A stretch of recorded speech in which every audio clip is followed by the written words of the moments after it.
You've had a crazy year. I met you at the Zoo Culture opening. Yeah, you were so nice when I met you there. Because I was very proud of you in the weight loss video I had just watched before that. Because I too battle against my own desire to eat food. So. What are your snacks? Dried mango.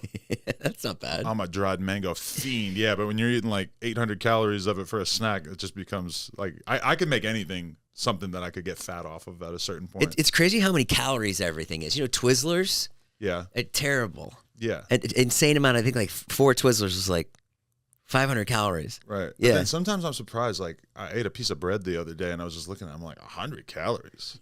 I could do this. Like, yeah. Okay. For a piece of bread, because you think of that as the real enemy. Right. And what do? You work out?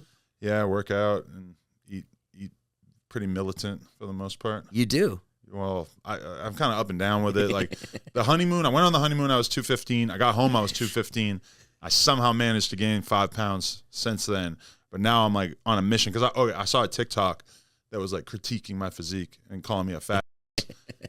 And it just had like 3 million views. And I was just like, oh my God, this is the fuel I need to do it. And to really get to where I'm trying to get. How do you navigate all that? Because if I saw a TikTok saying that I was a fat ass, that would bum me out the whole day. Really? Yeah. Yeah, I don't know. I guess I've just taken enough abuse over the years. That is true. If you take it, we had my assistant. They would like when she started. She was on the podcast. They'd write like mean things about her, and it would bother her. And I'd be like, well, don't read it, and you got to develop a skin, right? How do you block all that out? Like, especially the thing you just went through.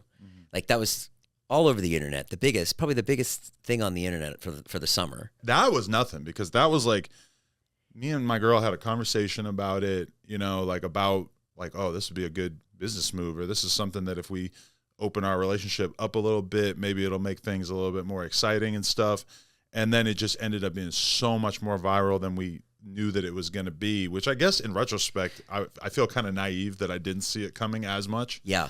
Because it's just like, oh, wow, like nobody has ever really done what I did by no guy has ever willingly like said like, okay, I'm going to let my girl shoot porn with another dude, like a well-known person. That's right. Just, nobody had ever even thought of that.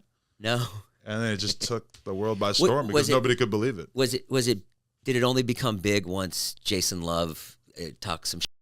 Or was it even big before that? It was big before, like I talked about it on my podcast and it was already huge. Tons of posts just about me talking about it. And then she posted the video of her sort of like looking into the camera and giggling while he walks up in the back. Yeah. And that just like set it on fire. And then it was like everything we did would just make it go crazier and crazier. And I would tweet something that was kind of like my honest opinion, but I would phrase it in like a funny way. And it was just all over again. It is kind of weird too, because it was kind of like, oh, in the middle of it, I was like, I don't know if we'll ever go viral like this again. Like this is probably the top of the mountain, right? Like I don't know, Adam. You've been through. Yeah. There seems to be controversy follows you. But when I looked at like the Google activity from my life, it was like I basically didn't exist before this. Now to my fans and stuff, they're like, "Oh, I've been watching you since 2015," but like comparatively, it's basically just like exploding. It's a weird feeling. I have to say, like, do you ever get performance anxiety? A little bit. I've had moments where it was a little hard to keep it going. For the most part, though, like, what do you do? Cut that out? Cut that part out? Yeah, sometimes we have to cut for a little bit until I'm able to. Because when I've with my fiance, like, I just get nervous before. I'm like, am I gonna be able to do this? Like, And usually everything's fine, but right. I get in my head about it. I'm like, am I going to be able to? The weird thing about it is that you schedule it in advance. Right. So it's like, it'll be in my calendar that I basically got to bust a nut at noon, 2 p.m., and 5 p.m. What? Yeah, because I schedule the fuck out of my shit. You do 3 times in one day? Yeah, but then sometimes I'll have days where that's not really happening.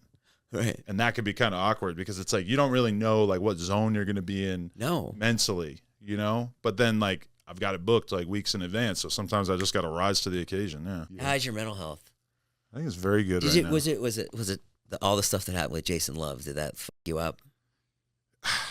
it briefly put me into like kind of a state of flux where I wasn't really sure how I felt about it or if I wanted to do it again, you know, or if I was okay with her working with more guys or anything like that. But then like as I emerged from the Cuck saga, I don't know, it gave me like a new sense of confidence. Like I really got to thank that giant black because it really just made me like kind of gain a different level of like, oh, I'm indestructible. Like nothing is going to take me down. You. Yeah, that couldn't take me out. Nothing will. And dude, those are my favorite people. I always say this. You know, my favorite people are the ones that have endured. Yeah. You know, like, you know, show me some 22-year-old kid that hasn't done anything, but like the example I always use is like the comedian John Mulaney.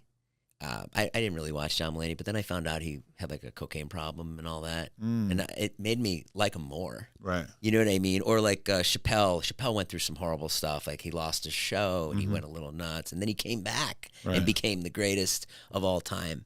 And those are the people that, you know, those people that you admire. Like it just makes you stronger. Like you are indestructible now going through that. That's how I kind of feel. Well, you know, I always grew up hating rich kids. Yeah.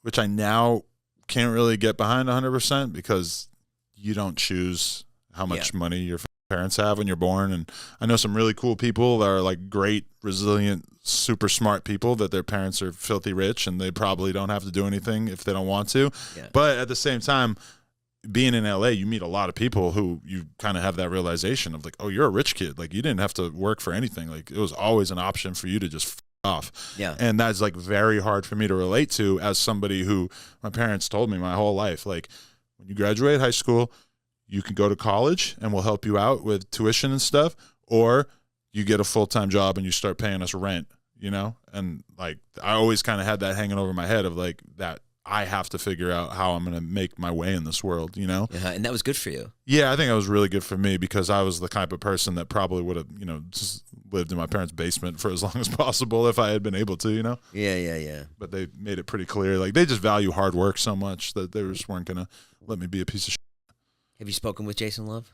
A little bit, yeah. Like, that's good. Well, not since that one interview we did where he called in, and then he did some interviews after that where I felt like he was being a little disrespectful. I didn't like the way he was talking about it, so that kind of made me have a realization, which is that anybody that she's ever going to shoot with again, or anybody that me and her are going to shoot with together, it needs to be. She said this the other day. She's like, anyone else that I ever work with, we're going to do a group chat and we're going to go over all of our stipulations and things that are important to us and stuff like that. Because like I have a lot of friends of like dudes that I'm cool with in the adult industry, you know, and it's like Jason wasn't really like my friend per se. He was just like a guy I knew.